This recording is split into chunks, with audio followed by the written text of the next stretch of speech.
وكفى وسلام على المرسلين والحمد لله رب العالمين. أعوذ بالله من الشيطان الرجيم. بسم الله الرحمن الرحيم.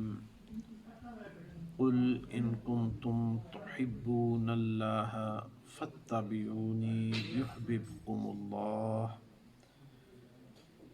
ويغفر لكم ذنوبكم والله غفور رحيم. صدق اللہ مولانا العظیم وصدق رسولہ النبی الکریم الامین الرؤوف الرحیم. تمام محامد و محاسن اللہ تعالی جل شانہ کے لائق ہیں، جو پوری کائنات کا واحد خالق بھی ہے، مالک بھی ہے.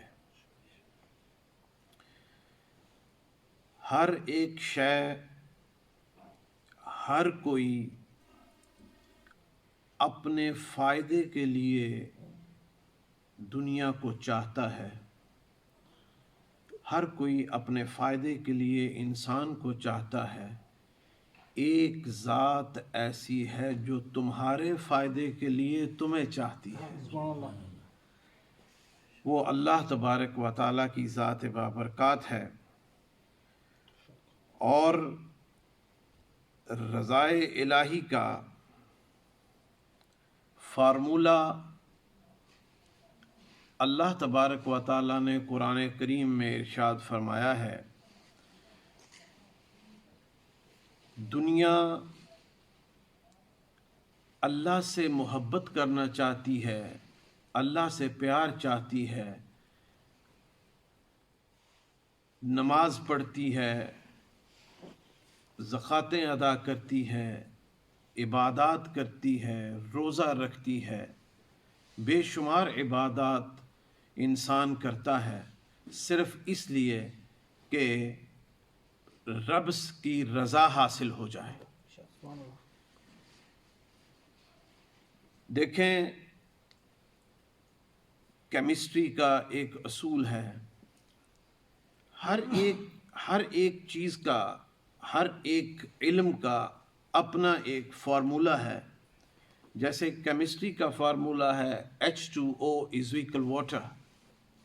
جو کیمسٹری پڑھے ہوئے ہیں، میں تو جاہل سا بندہ ہوں، لیکن وہ کہتے ہیں کہ H2 ہائیڈروجن دو ٹائمز ہائیڈروجن اور ایک ٹائم آکسیجن ہو تو واٹر بنتا ہے. یہ اس کا فارمولہ ہے. دنیا مختلف قسم کے فارمولوں سے مختلف علوم میں استفادہ حاصل کرتی ہے، اور دنیا کا ہر شخص یہ چاہتا ہے کہ اللہ تبارک و تعالیٰ سے میں اپنی عبادت کی وجہ سے اللہ سے محبت حاصل کر لوں. لیکن اللہ تبارک و تعالیٰ نے قرآن کریم میں اس کا فارمولہ بتا دیا کہ اگر تو میرے سے محبت کرنا چاہتا ہے تو اس کا فارمولہ یہ ہے. وہ کیا فارمولہ ہے؟ اپنے حبیب سے فرمایا، قل ان کنتم تحبون اللہ. اے میرے محبوب، ان کو بتا دیجئے کہ اگر آپ اللہ سے محبت کرنا چاہتے ہو، ہماری تمام عبادات کا منبع تو اللہ تبارک و تعالیٰ کی رضا حاصل کرنا ہے.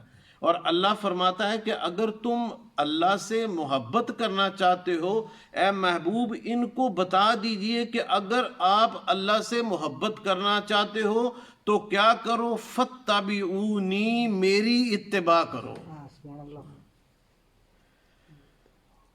تو رضائے الہی، محبت خداوندی جو ہے، اس کا فارمولہ کیا ہے؟ اس کا فارمولہ یہ ہے کہ آقا دو عالم صلی اللہ علیہ وآلہ وسلم کی اتباع کی جائے. اور اتباع اس وقت ہوتی ہے جب کسی سے محبت ہو جائے. بیٹا باپ کی طرح لگتا ہے تو وہ باپ کی طرح بنتا ہے اس لیے کہ وہ باپ سے محبت کرتا ہے.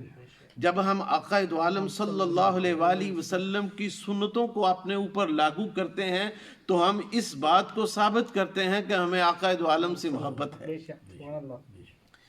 ایمان مکمل نہیں ہوتا اس وقت تک جب تک آپ کے سینے میں عشق مصطفیٰ نہ ہو. اور عشق مصطفیٰ اس وقت حاصل ہوتا ہے، عشق مصطفیٰ اس وقت حاصل ہوتا ہے جب آپ کی مقام مصطفیٰ آپ کو سمجھ میں آ جائے۔ عشق مصطفیٰ اس وقت ملے گا جب مقام مصطفیٰ سمجھ میں آ جائے۔ کیوں؟ انسان جس سے عشق کرتا ہے اس کا مقام سمجھے گا تو اس سے عشق کرے گا، اور مقام مصطفیٰ اس وقت سمجھ میں آتا ہے، مقام مصطفیٰ اس وقت سمجھ میں آتا ہے جب انسان نبی کریم صلی اللہ علیہ وآلہ وسلم سے عشق کرنا شروع کر دے۔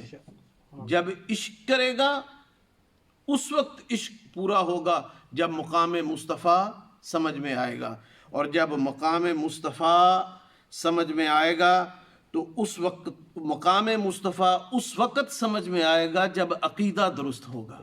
یہ فارمولہ ہے کہ اگر تم اسی طرح اللہ تبارک و تعالیٰ نے فرمایا کہ تو اللہ سے محبت کرنا چاہتا ہے تو میرے حبیب سے پیار کر۔ قُلْ إِن كُنْتُمْ تُحِبُّونَ اللَّهَ فَاتَّبِعُونِي يُحْبِبْكُمُ اللَّهُ۔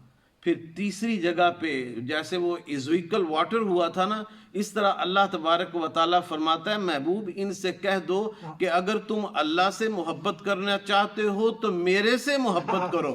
جب یہ تم سے محبت کریں گے پھر اللہ خود ان سے محبت کرے گا۔ تو تمام عبادات انسان اللہ کی رضا کے لیے کرتا ہے۔ اور کل ہم نے اپنی گفتگو کو یہاں مؤخر کیا تھا کہ آقا دو عالم اللہ تبارک و تعالیٰ کی رضا آقا دو عالم صلی اللہ علیہ وآلہ وسلم کے در سے ملتی ہے۔ اللہ کی رضا کا دروازہ آقا دو عالم صلی اللہ علیہ وسلم کے دربار میں کھلتا ہے۔ تو مخلوق کے کمال کی معراج یہ ہے کہ وہ اللہ سے محبت کرے، اور اللہ کی عنایت ان پر یہ ہے کہ اللہ ان سے محبت کرتا ہے جب یہ محبوب سے محبت کرتے ہیں۔ اللہ انسان اللہ کی طرف جاتا ہے، اللہ محبوب کی طرف بھیجتا ہے۔ جب تو محبوب کے پاس آتا ہے تو تجھے وہ اللہ کی طرف بھیجتا ہے۔ اللہ اکبر۔ اللہ تبارک و تعالیٰ سے دعا ہے کہ اللہ کریم ہمیں آقا دو عالم صلی اللہ علیہ وآلہ وسلم کی پیروی کی توفیق نصیب فرمائے۔ رمضان المبارک کے حوالے سے جس طرح ہم اللہ تبارک و تعالیٰ کی شان بیان کرنے کے بعد ہم ایک حدیث جو ہے وہ رمضان المبارک کے حوالے میں بھی اینڈ پر بیان کر دیتے ہیں۔ آج کی حدیث انشاءاللہ العزیز ایسی ہے کہ سن کر سینے میں ٹھنڈ پڑ جاتی ہے۔ جب انسان اس طرح عبادت کرتا ہے کہ اس کے سینے میں عشق مصطفیٰ ہو اور اس کا عقیدہ درست ہو، اس کا مقام مصطفیٰ کا پتہ ہو، تو پھر ہوتا کیا ہے؟ اللہ تبارک و تعالیٰ فرماتا ہے کہ جب میرے محبوب کا امتی روزہ رکھ کر سو جاتا